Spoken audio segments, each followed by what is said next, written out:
السلام عليكم ورحمة الله وبركاته. ازيكم عاملين ايه؟ يا رب دايما تكونوا بخير وبأسعد حال. تعالى النهاردة نعمل كوكيز بمنتهى السهولة، عبارة عن كوباية زيت، كوباية سكر، بيضاية فانيليا، كوبايتين دقيق، ذرة ملح، ربع معلقة بيكنج باودر.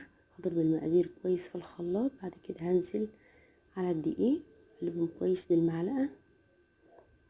بعد كده ضفت لهم كنت سايبه معلقتين دقيق على جنب. بعد كده ضفتهم عليهم قلبتهم كويس. بعد كده هضيف على اللي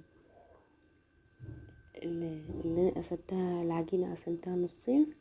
اضيف عليها معلقتين كاكاو خام، معلقتين زيت، واقلبهم كويس. بعد كده اشكلهم. متنسوش تشتركوا في القناه وتفعلوا زر الجرس عشان يوصلكم كل جديد. هنا شكلتها بالشوكة كده، شوكولاتة شيبس صوت ناعمة حلوة زي العسل.